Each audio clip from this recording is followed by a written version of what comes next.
Hello friends, welcome to a back to normal predictions video for week 7 of the NFL season. Despite a slightly crazy video last week, my predictions were generally fairly decent, so I'm hoping to build on that this time out. We actually have Thursday night football this week, but you know, when it's the Giants against the Eagles, is it even really football? I kid. Somewhat. Not much at all, actually. Thursday night garbage. At least they're both better than the Jets. Eagles by 10. Let's go into Sunday's early games, and they are earlier than usual, thanks to our clocks going back a week before America's. Starting with the Panthers at the Saints. Sean Payton won't, quote unquote, be disciplining Mike Thomas any further, which is probably a wise decision, given how stinkingly bad the Saints have been without him in the lineup. The Panthers might also have McCaffrey back, so this game's shaping up to be a lot better than had it been 2 weeks ago.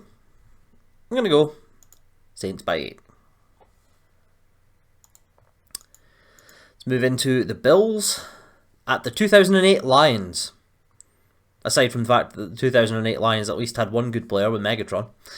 No, it's the Jets, who, fresh off of trading or releasing any players who could even remotely be considered assets, are creating a market trade failure from the shattered remains. Adam Gase is a statistical anomaly though. Somehow, he remains employed while officially reaching the stage of his career where he has fewer wins, 30, than he has losses by 10 points or more, 31, thanks to a drubbing at the hands of the best team in the world last week. It is, of course, time for Josh Watch! Josh Watch! Josh Watch. It's Josh Watch. He was absolutely rank against the Chiefs last week. That's it for Josh Watch! Josh Watch! Josh Watch. It's Josh Watch. You know, at least if the Jets are tanking, they've got a hell of a driver for that tank in Adam Gase. The Bills have lucked out on the schedule front here, let's be honest. They really need to get back to wins. It's a bit of a bounce back game for them. I think they'll do it in a big way. I'm going to go with Bills by 31.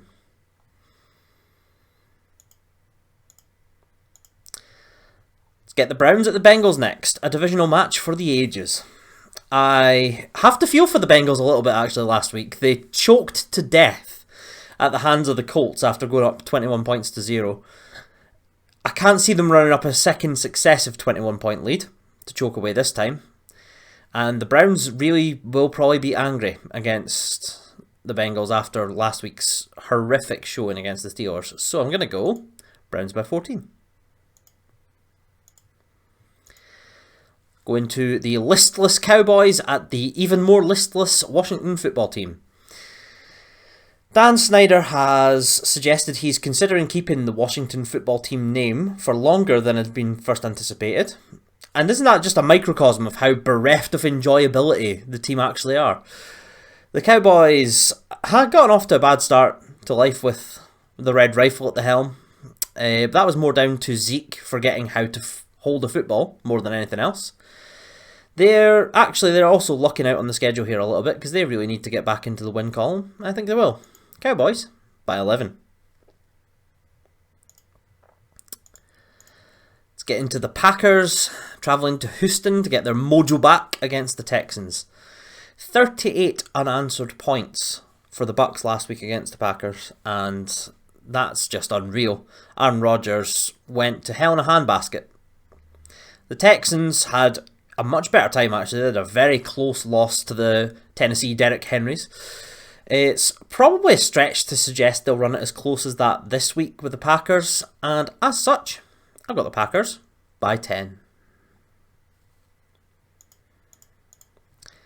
We'll go into the Lions next, up against the Falcons. The Falcons have proven they can actually hold on to a double-digit lead, and they beat the Vikings last time out. The Lions did the same. They've lost their last, I think it's previous to last week, they had lost their last 6 games where they held a lead of 10 points or more. And they did it against the Jaguars. I reckon, tight match, home field advantage will probably be the decisive factor here. As such, I've got the Falcons going over by 6. Don't expect a lot of defense in that one. And closing out Sunday's earlies, we have a powerhouse battle between the unbeaten Steelers and the unbeaten Titans. Now, both teams are coming off of huge offensive showings last week, and this is another one that could really come down to home advantage, I think. You can expect many, many points in this one. I reckon probably somewhere in the region of 40 all. I'm going to go with the Titans. Probably, maybe, possibly in overtime again. I'm going to go Titans by 3. Let's get into Sunday evening. We have the Seahawks at the Cardinals. Now, hitting the desert to take on, well, the much better than anticipated Arizona Cardinals, more to the point. I've been sleeping on the Cards all season, and, you know, I'm the first to admit I'm wrong on that, but I'm not going to be wrong here. The Seahawks have had a restful bye week, and they're going to teach the Cardinals a bit of humility, I think. I'm going to go Seahawks by 21. And we've got the Chiefs taking to Mile High to face the Broncos in what should be far less of a challenge than the Chiefs' last couple of games. The Broncos have actually been better defensively than I assumed they would be this season, given their injury-laden start to the year. But they're not going to stop the Chiefs here, let's be honest. Chiefs by 16. The Jags at the Chargers next up. Now, both teams sitting on 1 win for the year. It's a little bit of a surprise for the Chargers because they've not been playing terribly. They've just not been getting anything of a good run of the ball.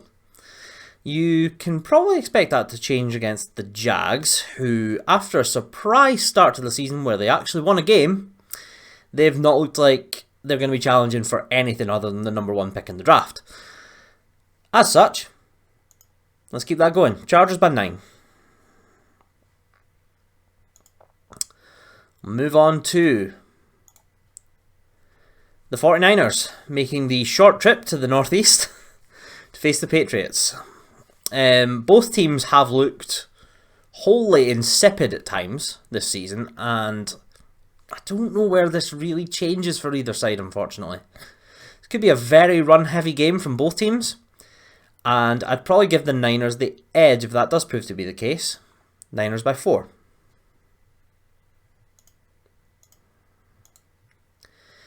Buccaneers next up, facing the Raiders in the late Sunday game. I have slept on both of these teams at various points in the season, and they're both coming off huge wins against formidable opposition in their last games. Raiders also have the advantage of playing at home, and doing so after their bye week, whereas the Buccaneers did have to fight for a while against the Packers. I think these factors will be enough for the Raiders to sneak through here. Reckon this could be another high-scoring affair. I'm going to take the Raiders by 2. And we're going to close out the week with the Bears at the Rams. Somehow, the Bears have landed themselves at 5-1, despite their quarterback issues. They've been riding luck more than anything, I think, just to scrape through games. The Rams, however, have been very hot and cold. And I reckon, given they lost last week, they're probably going to run hot this game. And I've got them winning. Rams by 8.